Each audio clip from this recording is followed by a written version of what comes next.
ومن سيئات أعمالنا من يهده الله فلا مضل له ومن يضلله فلا هادي له أشهد أن لا إله إلا الله وحده لا شريك له وأشهد أن محمدا عبده ورسوله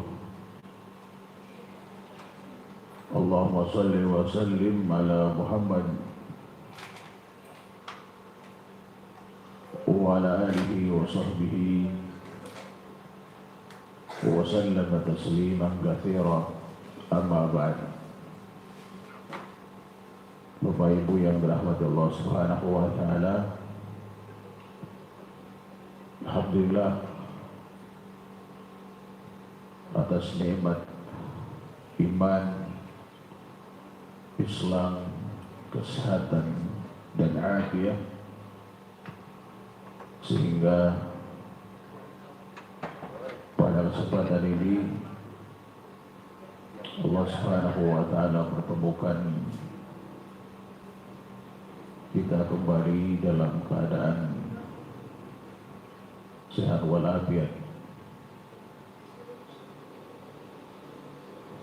dan semoga kesehatan ini bisa kita manfaatkan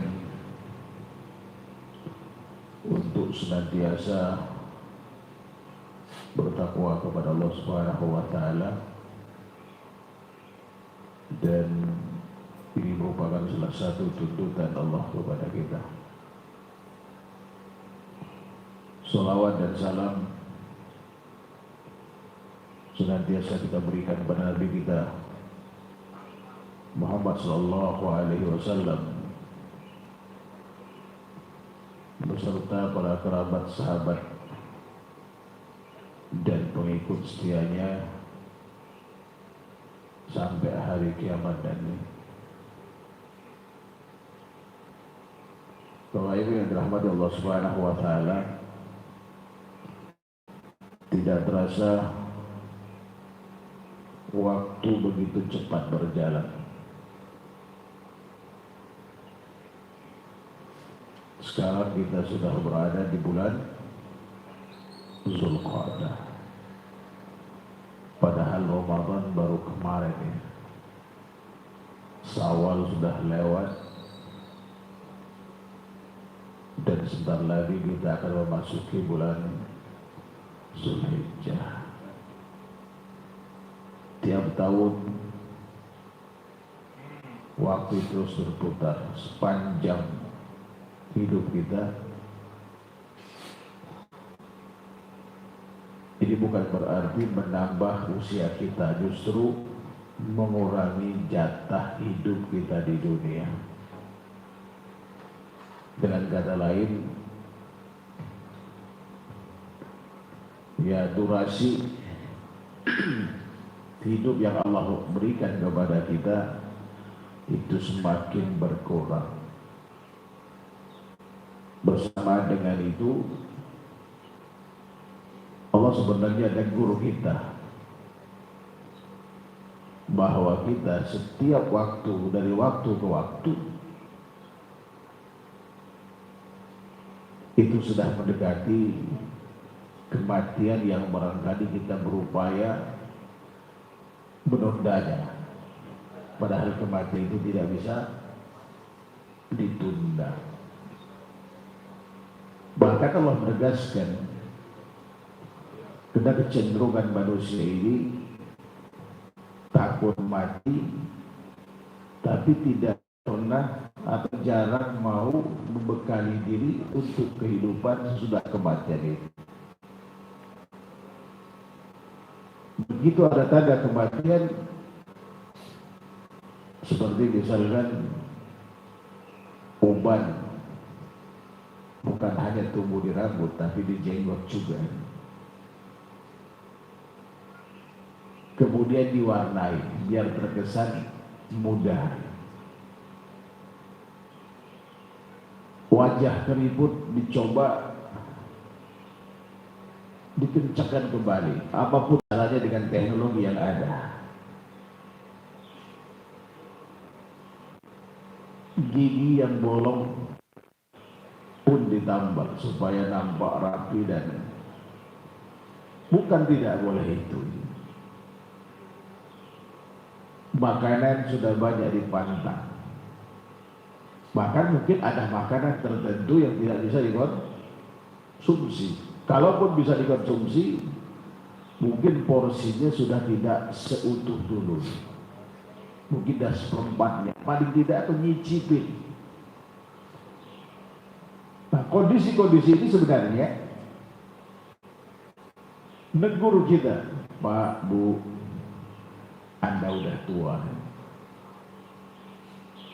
Mati itu lebih dekat dibanding nambah durasi hidup.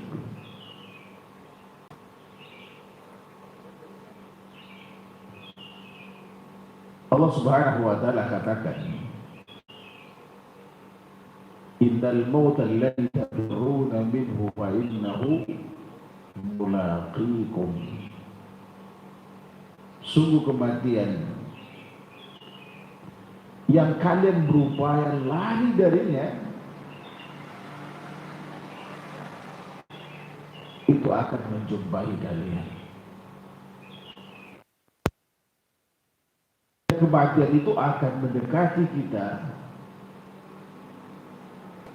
Dia tidak perlu apakah kita dalam kondisi sehat, dalam kondisi sakit.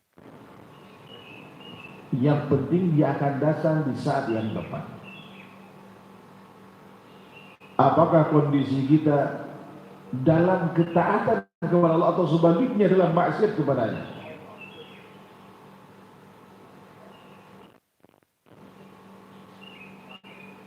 Karena Allah Subhanahu wa taala juga kasih tahu, kasih tuntunan pada kita, setiap saat kala kematian itu misterius, kita dituntut untuk bertakwa, bertakwa dan bertakwa. Maka setiap pekan seluruh khatib berwasiat untuk bertakwa kepada Allah Subhanahu wa taala. Tiap pekan kita diperingatkan. Bahkan ada masjid-masjid yang setiap saat sholat 5 waktu ada kultumnya. Tujuannya adalah mengingatkan kita agar kita sadar.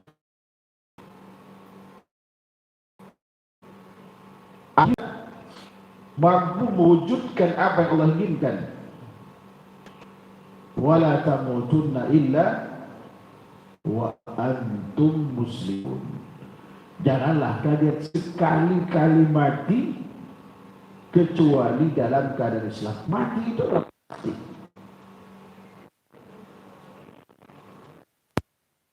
Mati dalam kesalahan itu ikhtiar yang harus kita lakukan. Ikhtiar yang harus lakukan. Bahkan di antara tanda kalau kita sudah mendekati mati, jabatan di dunia kita tinggalkan, pensiun. Ya. Tetapi terkadang banyak waktu depan rumah,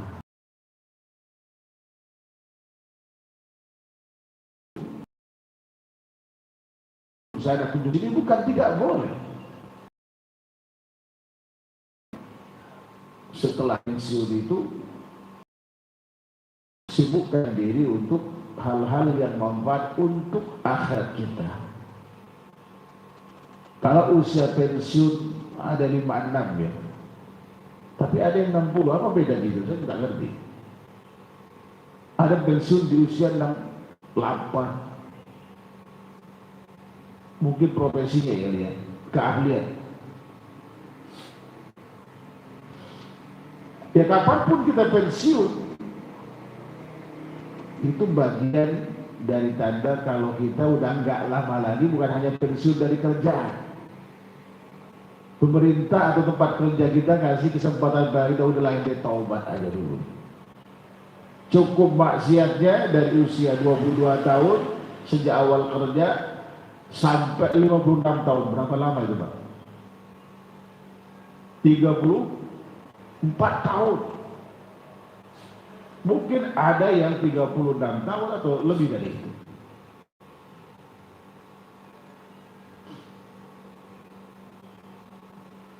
Ini yang harus kita sadari. Dan setiap tahun Allah ngasih waktu istimewa pada kita agar kita mengisinya dengan ketaatan untuk menambal sulam kealpaan dalam ibadah selama ini.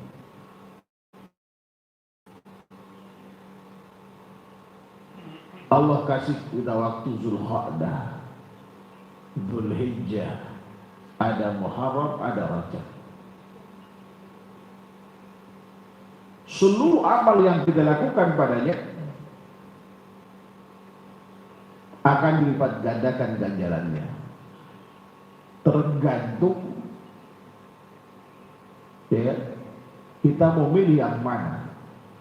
Apakah yang ingin dilipat gandakan itu pahalanya? Maka pastikan amal soleh yang kita lakukan. Atau sebaliknya dosa yang akan dilipat gandakan, berarti pilihannya adalah maksiat. Orang yang menyadari bahwa dia bakal mati, tak kematian semakin banyak pada dirinya, mestinya memilih kesalehan yang ia lakukan. Betul Dzulqa'dah ini tidak ada amal khusus di dalamnya. Sejauh yang kami tahu, mungkin ada Bapak Ibu yang tahu dalil yang menganjurkan kita untuk mengamalkan ibadah kesudahan Dzulqa'dah. Saya mencoba mencari ini, saya belum dapatkan. Tapi untuk Dzulhijjah, Muharram, Rajab, ya, ada amal yang memang Rasulullah lakukan padanya, bahkan dianjurkan, ditekankan untuk dilakukan. Tapi Dzulqa'dah tidak. Ini barangkali sebab kenapa Dzulqa'dah ini hampir terlupakan, hampir terabaikan. Bahkan sebagian besar kaum muslimin tidak menganggapnya bulan istimewa, bahkan lebih menganggap Ramadan lebih istimewa dibanding Dzulqa'dah. Padahal Ramadan itu bukan bulan suci, ya ada amal saleh yang dilakukan di dalamnya secara khusus. Dia mulia karenanya, tetapi tidak termasuk bulan suci. Sementara Dzulqa'dah adalah bulan suci. Dan ketakwaan yang kita lakukan itu adalah merangka memperbaiki hubungan kita dengan Allah Subhanahu wa Ta'ala.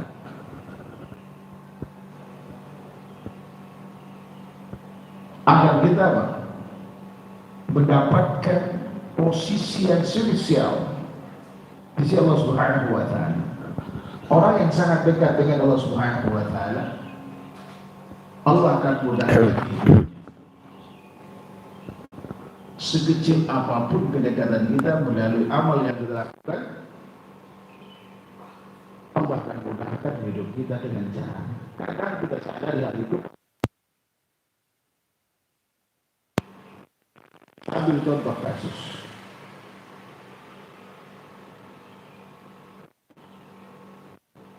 Di zaman Rasulullah SAW ada seorang sahabat bernama Auf bin Malik. Banyak cerita tentang beliau ini. Di saat anaknya itu tertawan oleh musuh, disandra,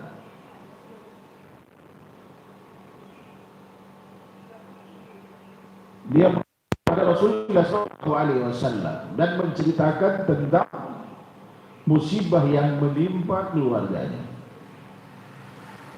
Kita solusi. Apa yang mesti kita lakukan? Perhatikan apa solusi yang Allah, yang Rasulullah berikan pada beliau. Apakah beliau mempersiapkan pasukan khusus untuk menyelamatkannya?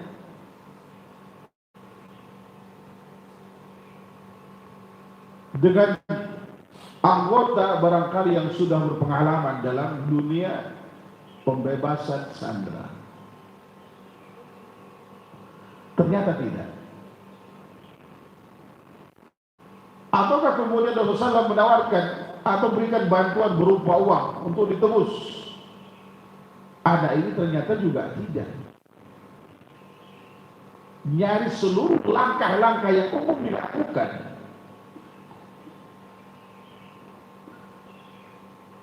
dalam pembebasan sandera itu tidak dilakukan. Di saat sahabat mulia Auf bin Malik berkata, "Pemada ta'muruna ya Rasulullah? Apa yang kau perintahkan kepada kami ya Rasulullah dalam kasus ini? Tindakan apa yang harus kita ambil?" Rasulullah perintahkan kepada la quwwata illa billah. Tidak ada dari Allah Subhanahu wa taala. Pada saat itu yang bukan tidak percaya, karena sahabat itu sangat tinggi kualitas keimanannya. Mungkin pada saat itu terbesit di hati ini, jangan solusi apa ini? Apa hubungan pembebasan sandera dengan ucapan ini? Dan kalimat ini umumnya sahabat tahu. Sama seperti Nabi Musa ketika minta kepada Allah Subhanahu wa taala diajarkan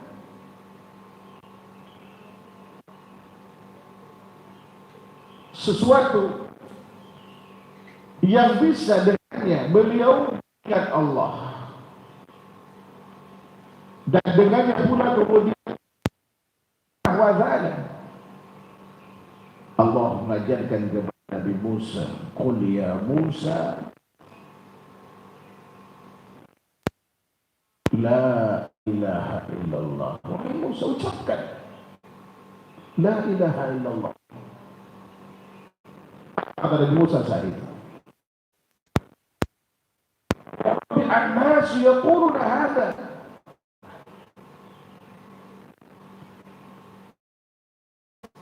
Ya Allah, itu beliau. Kalimat ini mah orang udah tahu semua. Tapi jangankan saya, bukan karena umum, pengen yang lebih. Apalagi ini adalah sandra. Auf bin Malik pulang ke rumahnya, ngasih tahu istrinya apa solusi dari Rasulullah itu terkait dengan anak kita. Dikasih tahu, kita disuruh baca la quwwata illa billah. Apa kata istrinya? Ini sebaik-baik solusi itu. Coba kalau istri kita itu anak sedang disandera, taruhannya kan nyawa sandera dia, minimalis di saat mencari solusi bagaimana anak kita lepas dari sandera, ada orang kasih kepada tahu kalau musuh dikejar, apa yang dilakukan kira-kira Pak? Tergantung pada kualitas keimanan kita. Kalau selama ini kita mengandalkan logika, mungkin kita abaikan perkara-perkara seperti ini. Apaan ini? Bakal disayang masalah. Tapi sahabat tidak. Mereka duduk mengamalkannya. Lalu apa yang terjadi? Rupanya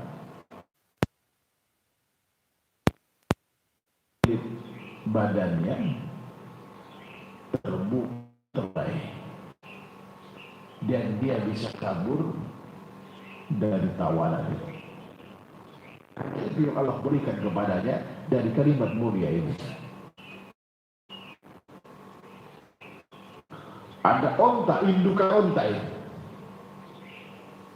Lalu kemudian dia bawa, kelihatannya sangat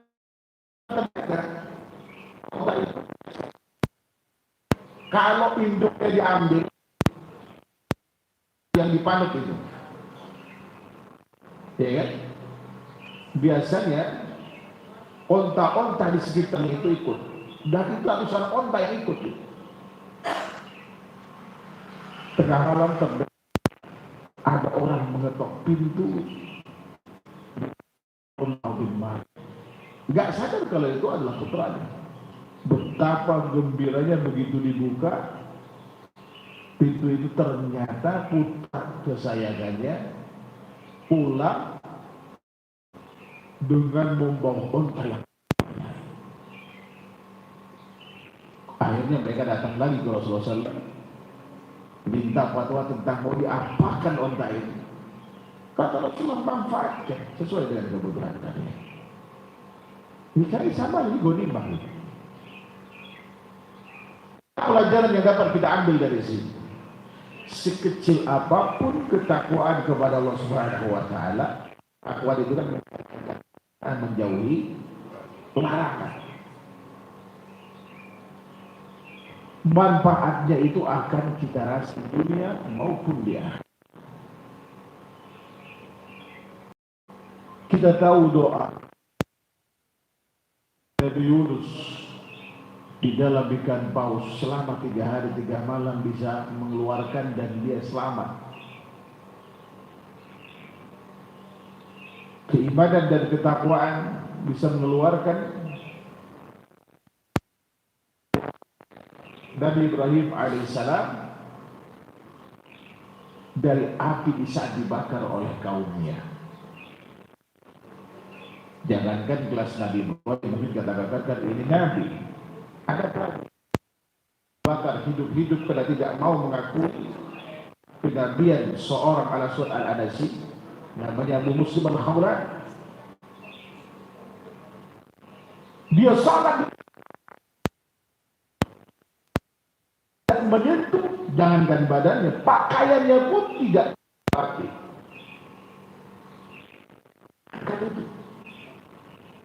Sampai sahabat mulia Umar pernah berkata ketika informasi sampai kepada beliau, Allah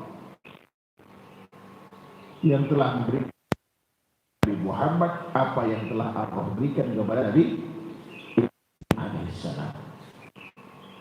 Kuni bardahu wa salam. Wahai api pendinginlah. Api yang jangankan badan, besi aja bisa menghalang. Kayu bisa menjadi abu.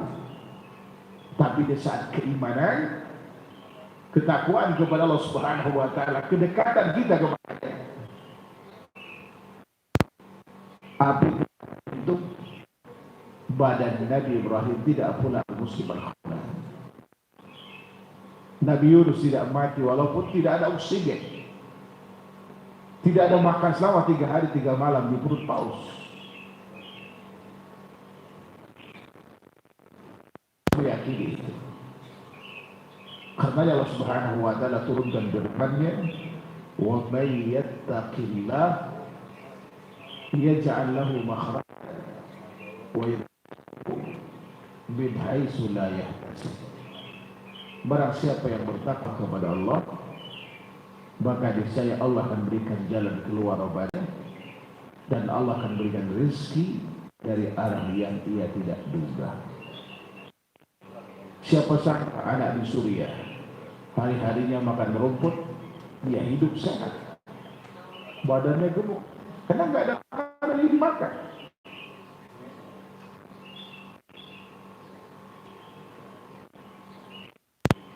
Dan itu terjadi.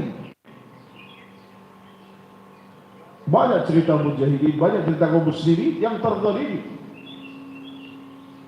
Mereka bertahan hidup hanya makan seadanya.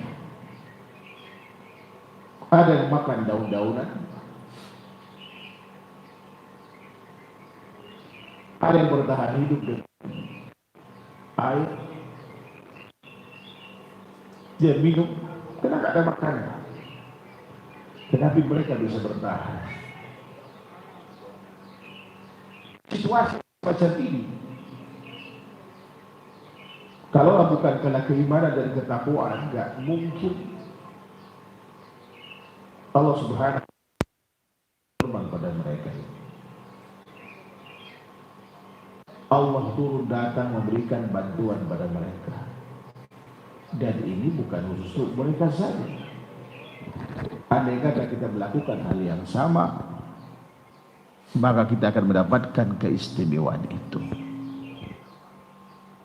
Makanya Allah Subhanahu wa Ta'ala memotivasi kita setelah bulan Ramadan, ya kan, kita rehat sejenak, walaupun kita tidak betul-betul istirahat, kan memang dalam ibadah nggak ada kata istirahat, nggak ada pensiunan ibadah.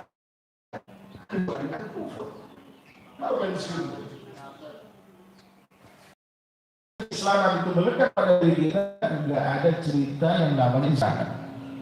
Bahkan justru setelah Ramadan mestinya harus lebih lagi, sebab yang Allah inginkan dari kita dari puasa itu apa? La'allakum tattaqun, supaya kalian senantiasa bertakwa kepada Allah Subhanahu wa Ta'ala. Allah ingin kepada kita mulai dari Syawal, Zulqa'dah, Zulhijjah, ketakwaan yang menghiasi hidup kita. Dan itu salah satu indikasi amal kita diterima. Sebab Allah berfirman dalam surah Al-Maidah ayat 27, Allah katakan, innama yataqabbalullah minal muttaqin. Sesungguhnya Allah itu akan hanya menerima amalan dari orang-orang yang senantiasa bertakwa kepada Allah Subhanahu wa Ta'ala. Nah, itulah ketakwaan kepada Allah Subhanahu wa Ta'ala yang harus kita tingkatkan di bulan mulia ini.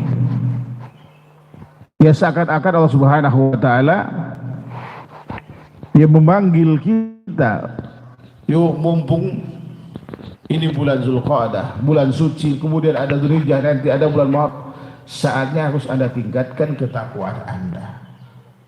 Apalagi yang pelaku maksiat, ayo Anda udah bermaksiat sekian tahun, masa di bulan Zulqa'dah diberikan kesempatan untuk melakukan taubatan nasuha, lakukan ketakwaan kepada Allah, Anda tidak lakukan.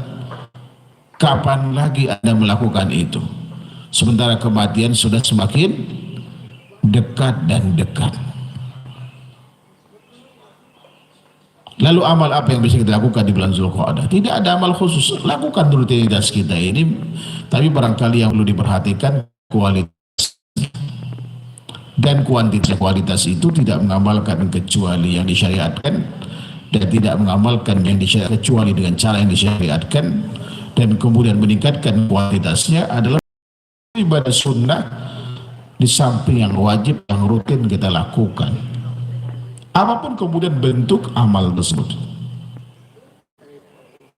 Ini barangkali yang bisa kami sampaikan pada pertemuan ini.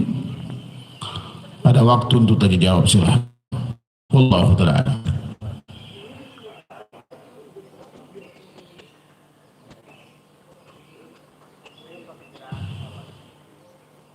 Waalaikumsalam warahmatullahi wabarakatuh.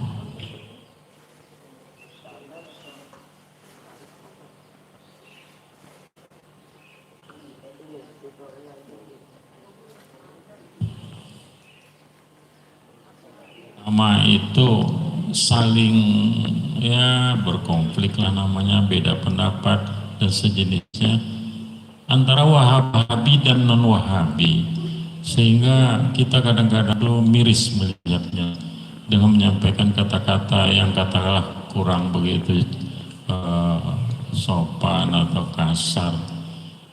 Nah, yang ingin saya tanya ini sebenarnya apa sih Wahabi ini? supaya kita juga mengerti dan apa yang non Wahabi katakanlah begitu. Saya kira itu aja Pak Ustaz. Terima kasih.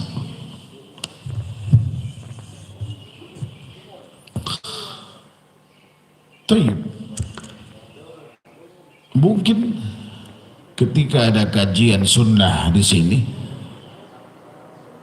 kita ikut ngaji dibilang wah hati-hati situ Wahabi. Ya apa tidak? Ada nggak? Gak usah jauh-jauh dulu gitu, biar nggak melebar. Tuduhan Wahabi itu ditempelkan pada mereka yang mencoba mengembalikan keyakinan kepada akidah yang benar, kembali pada Al-Quran dan Sunnah, lalu distempel Wahabi, kan begitu. Nah sekarang kalau saya tanya Pak Harmud, kalau Pak Harmud mengamalkan katakanlah sholat sebagaimana yang Rasulullah ajarkan, kan? Lalu Pak Harmon dalam hidup tidak mengamalkan kecuali yang disyariatkan, bertentangan kemudian dengan umumnya ya masyarakat, lalu Pak Harmon dibilang Wahabi. Bagaimana sikap Pak Harmon?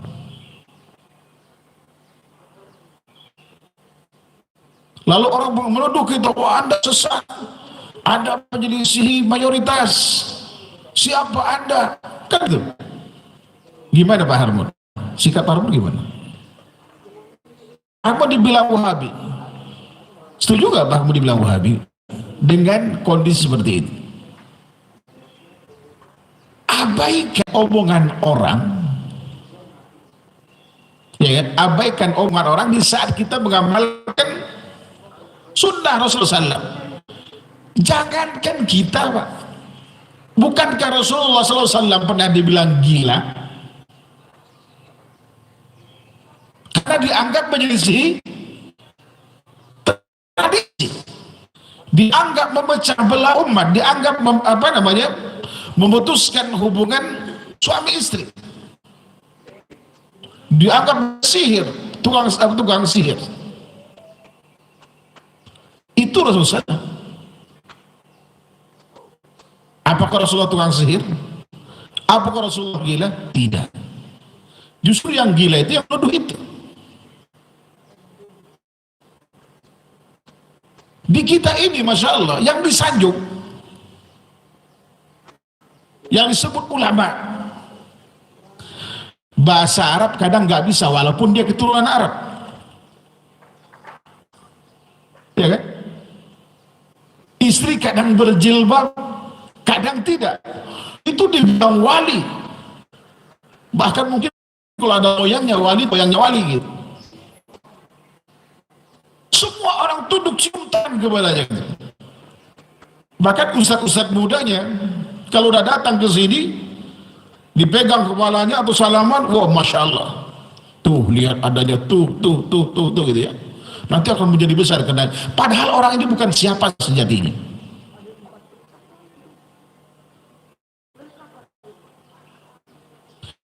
Dan orang ini gampang sekali menuduh orang lain yang berseberangan dengan dia Wahabi. Dulu ada seorang ibu, seorang wanita al-akhwat ngaji kita.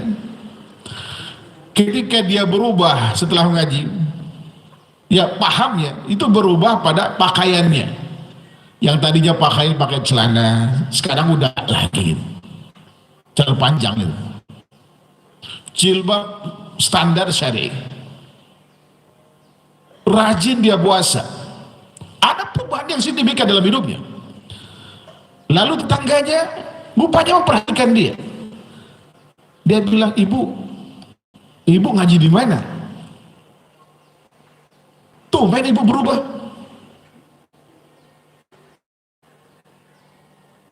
Ketika dia kasih tahu ngaji di mana, dia bilang, oh ibu hati-hati ibu Wahabi ya.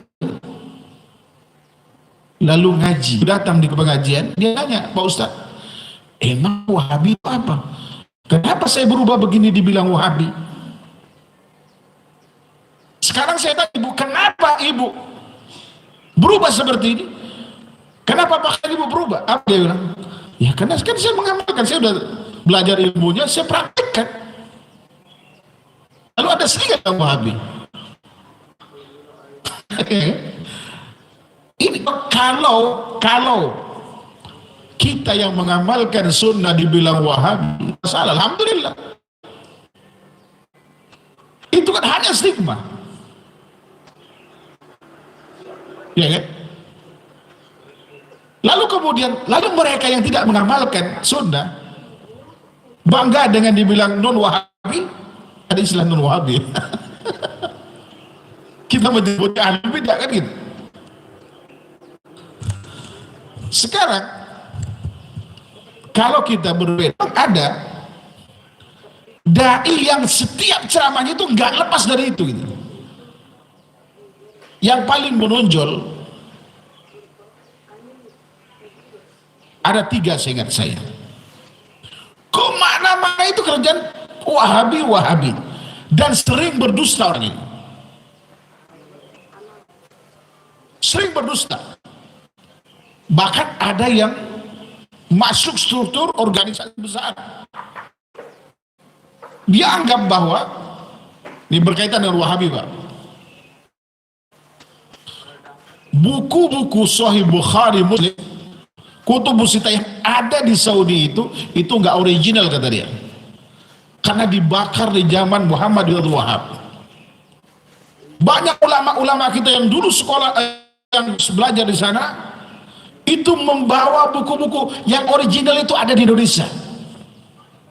Ini kedustaan, dia kedustaan. Bayangkan kalau kiai berdusta bagaimana muridnya? Bukan hanya itu, sering dikatakan oleh karena itu jangan kalian masukin anak-anak kalian ke sekolah-sekolah mereka. Kan pakai sekolah mereka kan.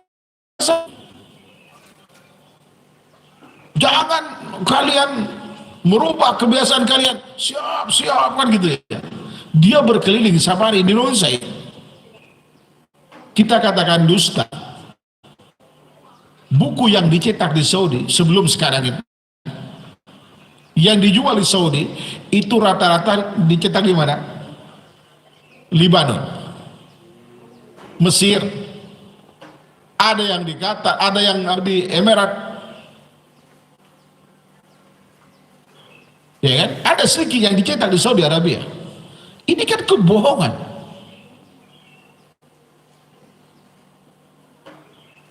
Orang-orang hadis tahu mana yang original dan tidak original. Seakan-akan apa yang didakwakan sekarang kembali kepada sunnah itu melalui buku yang palsu tadi itu yang sudah dimodifikasi versi dia. Sehingga wajar kalau melisihi tradisi kita itu dianggap bukan tradisi, tapi menyelisihi rujukan yang original tadi. Ini kan kebohongan, Pak. Ini poin yang pertama. Poin yang kedua, siapa sih Wahabi? Kalau Bapak Harmon tanya,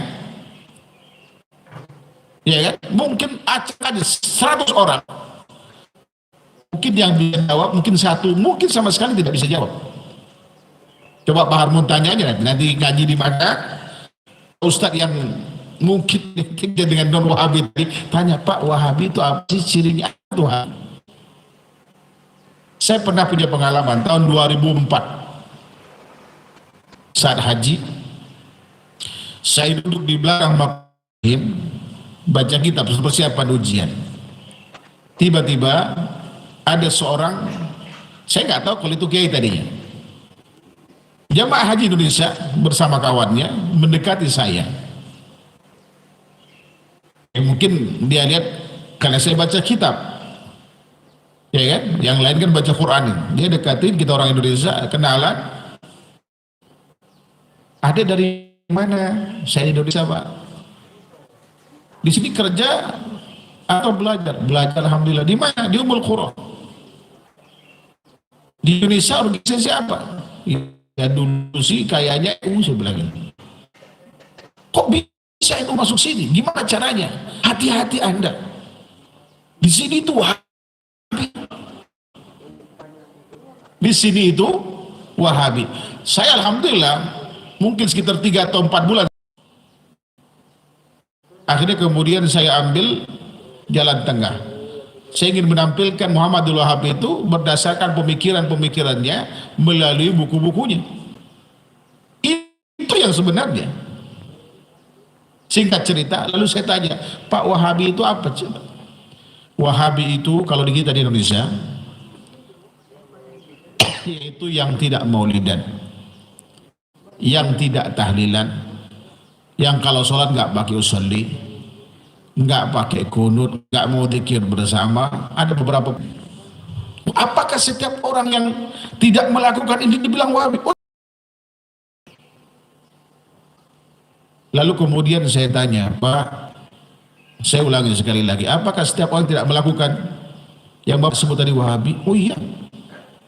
Sekarang saya tanya, saya pretelin satu-satu itu. Imam Syafi'i itu maulidan enggak, Pak? Dia diam.